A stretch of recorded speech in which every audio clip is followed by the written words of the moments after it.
नमस्कार, जे मराठीमध्ये आपलं सहर्ष स्वागत आहे. आज आपण फलटण तालुक्यातील फलटण या गावामध्ये आहोत. या ठिकाणी राज्यामध्ये नेहमीच चर्चेत असलेले फलटण राजेगट विरुद्ध माजी खासदार रणजितसिंह नाईक निंबाळकर यांचे उमेदवार आहेत. आपण त्यांच्याकडून काय सध्याचं परिस्थिती आहे ते आपण त्यांच्याकडून माहिती जाणून घेणार आहोत. ताई, काय सांगाल? सध्या तुमच्या गटाचे शमशेर दादा नाईक निंबाळकर हे नगरसेवक पदाचे नगराध्यक्ष पदाचे जे उमेदवार आहेत त्यांना कसा प्रतिसाद भेटतोय, काय सांगाल? प्रतिसाद तर एकदम उत्तम आहे. आम्हाला ज्या ज्या घरात जातोय ते लोक स्वतःहून सांगतायत की बरं झालं आमची 35 वर्षाची पिळवणूक थांबवाल तुम्ही, कारण आम्ही 35 वर्ष हाल सोसतोय. अस्वच्छता, जे मेडिकल ची सुविधा नाही, रस्त्याची सुविधा नाही, गटाराची सुविधा नाही. लोकच आम्हाला सांगतायत की प्लीज तुम्ही या, आमचं रक्षण करा, असं चाललेलं आहे. कसा प्रतिसाद भेटतोय नागरिकांचा तुम्हाला? नागरिकांचा उत्स्फूर्त प्रतिसाद आहे आणि स्वतःहून लोक आम्हाला त्यांच्या समस्या सांगतायत. महिलांच्या समस्या ज्या आहेत त्या कशा प्रकारे शमशेरदादा जे नगराध्यक्ष पदाचे उमेदवार आहेत किंवा तुम्ही सर्व कार्यकर्ते आहात कशा प्रकारे सोडवणार? महिलांची पहिली सार्वजनिक स्वच्छता, आपण टॉयलेट करतोय चांगल्या पद्धतीची, जिम करतोय महिलांसाठी, एसी जिम, आणि वृद्धांसाठी नाना नानी पार्क करतोय, मुलांसाठी क्रीडांगण, तारांगण करतोय.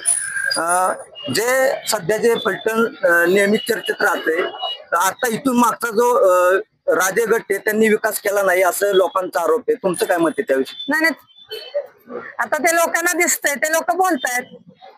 तुम्हाला दिसतोय का विकास? आमचं एकच ध्येय आहे, स्वच्छ फलटण, सुंदर फलटण.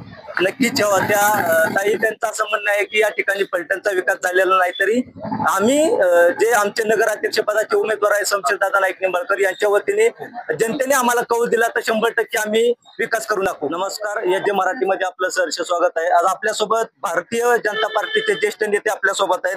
दादा, आपलं नाव सांगा. मी रवींद्र काशीनाथ पडतरे, भारतीय जनता पार्टीच्या स्थापनेपासून काम करतोय. मूळ मी संघ संयोजक आहे. संघाने ज्या ज्या संघटनेची जबाबदारी दिली त्या संघटनेची जबाबदारी मी पार पाडतोय. सध्या माझ्याकडे संघाने दिलेली भाजपची जबाबदारी मी पार पाडतोय.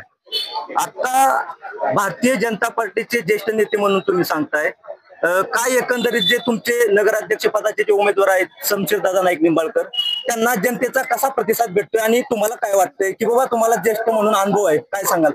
एकंदरीत एका गोष्टीचा मला आनंद आहे वैयक्तिक, की 2017 साली भारतीय जनता पार्टीचा आम्ही पूर्ण पॅनेल उभा केलं होतं. त्यावेळी आमच्याकडे कुठलेही नेते नव्हते, मोठे लोक नव्हते, आम्ही सर्वसामान्य कार्यकर्ते होते. पूर्ण पॅनेल उभा केलं होतं. आम्हाला जनतेने त्यावेळी मतं दिली. यावेळी आम्हाला इतका आनंद आहे की रणजितसिंह नाईक निंबाळकरांसारखं नेतृत्व आज भाजपात आलेले, ते भारतीय जनता पार्टीचे खासदार राहिलेले, त्यांच्या काळात त्यांनी कामही केलेले.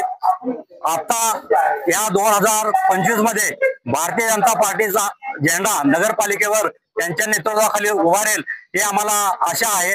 आता दिलेले आमचे नगराध्यक्ष पदाचे उमेदवार शमशेरसिंह नाईक निंबाळकर हे नेतृत्व असं आहे ते सर्वसामान्यांच्यात मिसळणारं नेतृत्व आहे, गोरगरिबांच्यात मिसळणारं नेतृत्व आहे. तुम्ही बघितलं असेल, कुठल्याही कार्यक्रमाला गेले तर तिथे ते टेबल खुर्चीची कधी अपेक्षा करताय, खाली भुईवर म्हटलं तरी ते जेवायला बसतात. इतकं ते सर्वसामान्य नेतृत्व आहे.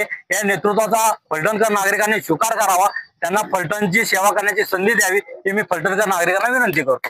त्याचप्रमाणे आमच्या प्रभाग 12 मध्ये आमचे उमेदवार अरुण खरात सर व सौ फुले आहेत. त्यांनाही 12 मधील जनता भरघोस मताने निवडून देईल.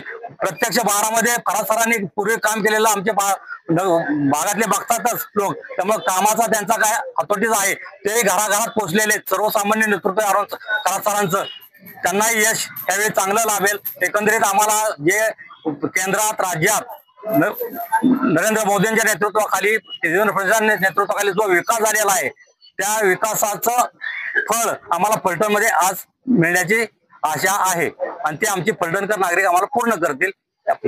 नक्कीच होते ज्येष्ठ नेते, त्यांनी असं सांगितलं की आमचे सर्वचे सर्व उमेदवार नक्कीच प्रचंड मताने निवडून येतील आणि आम्हाला पूर्ण जो रणजितदादा निंबाळकर असतील त्यांनी आणि सचिन पाटील आमदार यांनी या काम केलेलं आहे त्याच्यावरती आम्हाला विश्वास आहे. धन्यवाद.